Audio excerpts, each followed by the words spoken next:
Welcome to the Deep Dive. Today, we're jumping into the latest from Finnish progressive metal legends Amorphis, their 15th studio album, Borderland, which landed in 2024. We've got quite a bit of analysis here, looking at the reviews, the critical buzz, but also digging into, the why, the strategic thinking behind this album, especially coming right after Halo in 2022. So our mission today is really to unpack that. Why this particular sound now? Why step back into what some are calling a comfortable standard?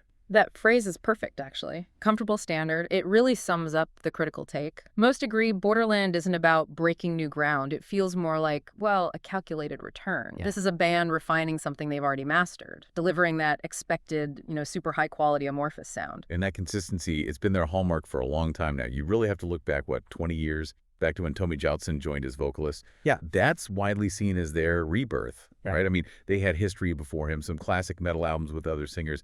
But Joutsen's arrival, Right. that changed things. Oh, absolutely. A hugely successful partnership. And the proof's right there. 7 albums since then. And critics consistently said they were as beautiful as they were identical. That sounds a bit harsh maybe, but it speaks to that reliability. They became critic darlings because they found this formula that just worked. It felt dependable but never stale. So what is that formula? Structurally, I mean. It's obviously more than just folk melodies mixed with growls. Yeah, the analysis points to a pretty specific scheme they used a lot during that period. Often the opening track would hit you with an unusual tempo, maybe a tricky time signature, sets the scene, progressive. But then the following tracks, they'd often build on a similar kind of structure, consistent yet still sophisticated. That blueprint let them keep their signature sound while always feeling, well, progressive enough. Okay, that makes sense for the consistency part. But then, just 2 years ago, Halo seemed to deliberately break that mold. Our sources called it over-progish. Why mess with a winning formula if it wasn't broken? Yeah, Halo was definitely an artistic swerve, a challenging listen for sure. It seemed to move away from those really hooky, catchy tracks. They leaned much harder into pure complexity. Lots of what the analysts termed broken structures. Broken structures, what exactly does that mean here? Not just messy. No, not messy songwriting. In metal terms, it means they were deliberately playing with the song's expected path. Complex rhythms, stop-start sections, verses, and choruses arranged unconventionally, melodies resolving in ways you didn't quite expect. It felt like they were taking a pretty standard song structure and deliberately complicating it, almost like an experiment, prioritizing that sort of intellectual complexity over the immediate earworm. Right. So with Borderland, was the move back towards that comfort zone? Was it them saying Halo maybe went too far, or kind of correction? It definitely feels like a calculated course correction. The sources really emphasize that Borderland is a strategic return. It's not like they ditched complexity altogether, but they backed away from the really experimental structures, settled back into that comfortable standard we talked about. And what's really interesting is how analysts place it historically.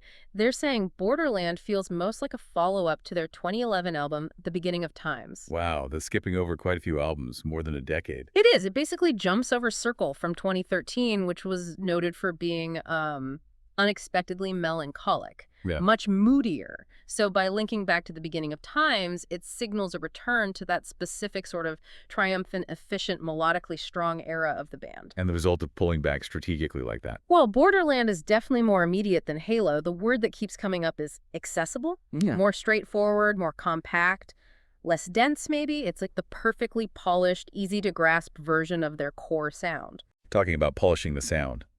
When a band is this consistent and decides to revisit a familiar style, sometimes they shake things up behind the scenes, right? Yeah. And they made a pretty big change in the production department for this one. A huge change, yeah.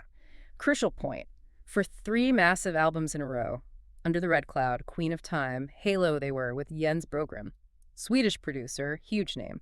But Borderland marks their first time with Jacob Hansen, the Danish producer. And deciding to switch producers after that much success, that takes some nerve. Sources say they just wanted a fresh perspective on their sound. Why Hansen, though? What does he bring? Especially managing, 6 pretty strong musical personalities in that band? Well, his reputation is key. He's known for being incredibly calm, creative, but also like brimming with ideas. You need that calm hand with a band like Amorphis. Plus, his track record is incredibly varied. He hasn't just done one specific subgenre of metal, he's worked all over the map.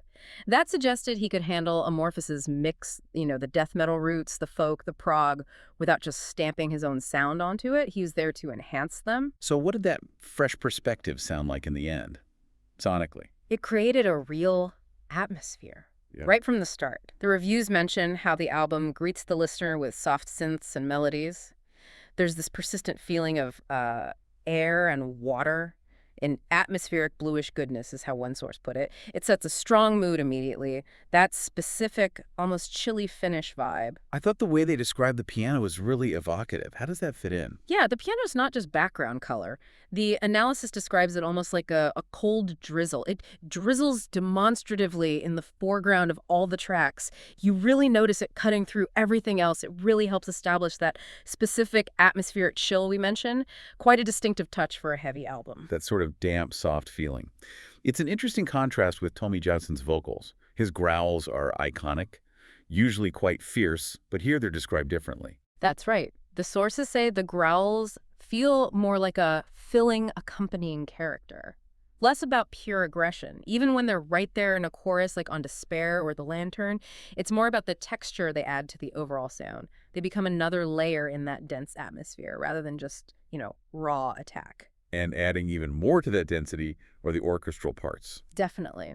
Francesco Farini's arrangements are crucial here. The analysis highlights how the production Hanson's work, plus Farini's orchestrations, brings the band's folk foundation right back to the forefront.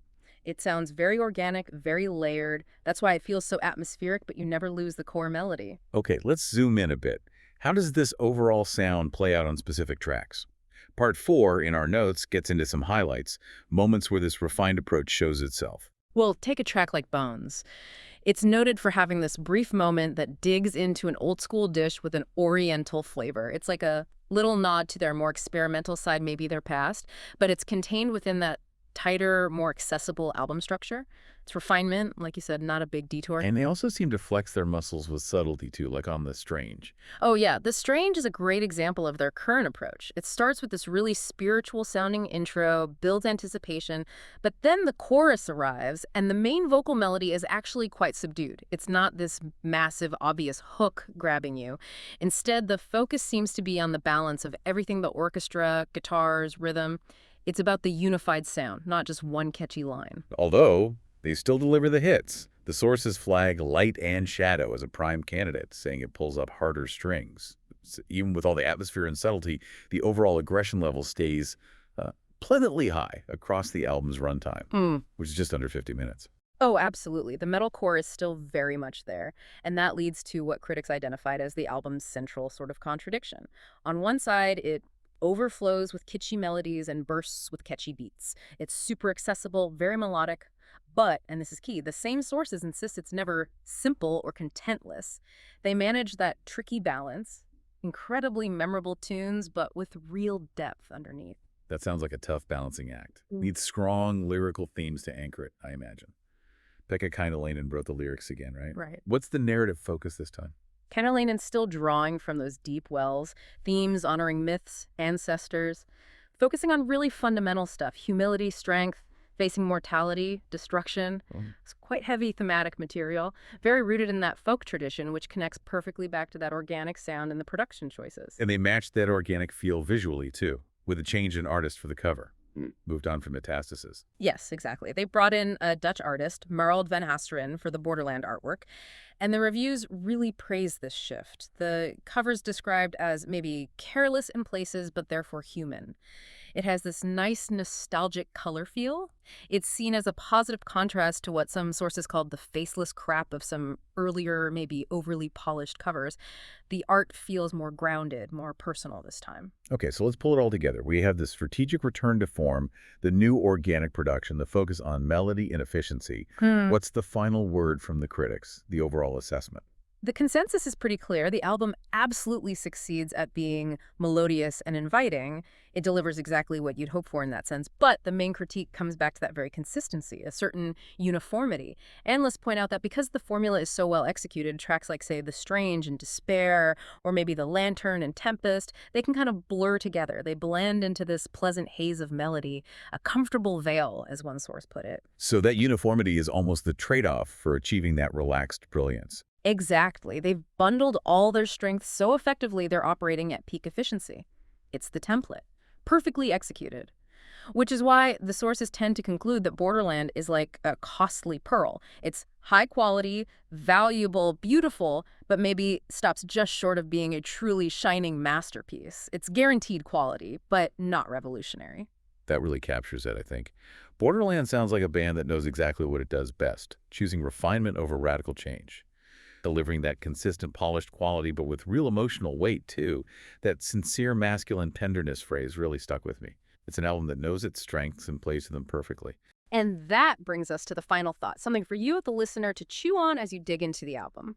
When a band this consistent, this skilled, intentionally focuses on perfecting their formula, like Amorphis did here, does that resulting uniformity, that blurring veil, actually mean they've hit the absolute pinnacle of their craft, where every song is just flawless execution?